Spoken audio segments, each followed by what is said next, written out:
Assalamualaikum warahmatullahi wabarakatuh. Perkenalkan, nama saya Erly Syifara Setiawan dengan NIM 1907016085. Hari ini saya akan menjelaskan mengenai situasi sosial dan cara pandang mengenai kelas atas dan kelas bawah. Sebelumnya, kita harus memahami terlebih dahulu mengenai konsep kelas sosial. Nah, konsep kelas sosial ini diperkenalkan oleh para ilmuwan sosial yang mengkaji mengenai fenomena kehidupan bermasyarakat. Salah satunya yaitu yang paling terkenal, Marxis. Teori Marxis ini menyatakan bahwa masyarakat dibagi menjadi dua golongan, yaitu kaum masyarakat kelas bawah dan masyarakat kelas atas. Di sini dapat dilihat faktor-faktor yang menentukan golongan masyarakat. Yang pertama dapat dilihat dari penghasilannya, termasuk kekayaan dan uang yang dimiliki seseorang adalah faktor utama yang menentukan kelas sosial seseorang. Kekayaan seseorang ini menentukan gaya hidup mereka. Orang yang memiliki uang dapat membeli barang mewah seperti mobil, jam tangan, perhiasan, dan masih banyak lagi. Ini kenapa kekayaan menjadi determinan yang penting dalam kelas sosial. Faktor lain yang menentukan kelas sosial seseorang yaitu latar belakang pendidikan.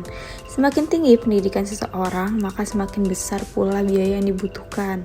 Hal ini menunjukkan latar belakang sosial orang tersebut. Selain itu, dengan pendidikan yang baik akan mempengaruhi jenjang kelas sosial seseorang di masa depan. Faktor yang terakhir ada pekerjaan. Hanya dengan mengetahui pekerjaan seseorang, maka kita mengetahui kelas sosial mereka. Nah, gaya hidup seseorang mulai dari pergaulan, standar kehidupan, orientasi keagamaan, bahkan kebiasaan mereka sehari-hari. Inilah kenapa pekerjaan menjadi indikator yang baik untuk menentukan kelas sosial seseorang. Sekarang kita akan membahas mengenai situasi sosial dan cara pandang kelas bawah. Nah, situasi sosial kelas bawah ini terdapat kesenjangan sosial yang tinggi antara kelas bawah dengan kelas atas di masyarakat. Kelas bawah mengalami kesulitan untuk mengakses berbagai layanan publik, sumber daya, dan lapangan pekerjaan. Masyarakat kelas bawah tersebar di berbagai wilayah, mulai dari perkotaan, pedesaan, hingga masyarakat yang hidup jauh dari pusat pembangunan. Situasi sosial bisa sangat berpengaruh pada keadaan interaksi antar individu.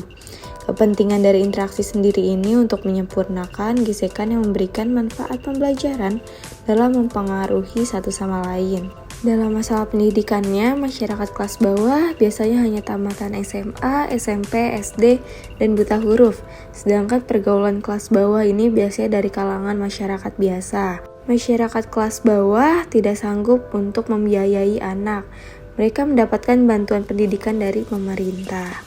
Mengenai cara pandang kelas bawah, Lipset mengatakan bahwa terbentuknya cara pandang dalam masyarakat kelas bawah dipengaruhi pendidikan rendah, partisipasi dalam politik, dan organisasi sukarela rendah.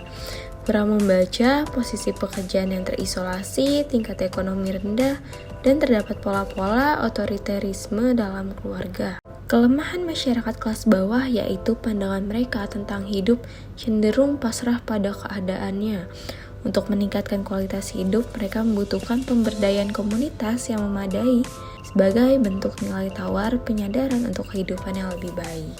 Selanjutnya, kita akan membahas mengenai situasi sosial dan cara pandang kelas atas. Kelas atas menduduki hierarki teratas kelas sosial pada masyarakat. Jumlah kelas atas merupakan jumlah paling sedikit di setiap negara. Meski memiliki jumlah yang sedikit, kelas atas memiliki pengaruh dan dominasi terbesar dalam masyarakat. Kelas ini ditandai oleh besarnya kekayaan, pengaruh baik dalam sektor masyarakat, perorangan maupun umum, berpenghasilan tinggi, tingkat pendidikan yang tinggi, dan kestabilan kehidupan keluarga. Pendapatan masyarakat kelas atas ini di atas rata-rata. Namun, gaya hidup mereka tidak selalu mewah dan konsumtif. Selanjutnya, cara pandang kelas atas. Masyarakat kelas atas memiliki cara pandang untuk selalu mencari cara untuk mempertahankan dan menambah kekayaan mereka. Nah, hal ini dilakukan dengan cara membuka bisnis dan usaha baru, menambah ilmu, dan menerapkan target-target baru untuk dicapai. Masyarakat kelas atas mendominasi segala sumber daya yang ada di lingkungan sekitar kita dengan semua kekayaan dan kekuasaan yang mereka miliki. Adapun tantangan bagi masyarakat kelas atas, yaitu menyeimbangkan perubahan gaya hidup dan pengelolaan keuangan untuk persiapan keuangan di masa depan. Segitu dulu penjelasan dari saya, kurang lebihnya mohon maaf. Terima kasih sudah menyimak. Wassalamualaikum warahmatullahi wabarakatuh.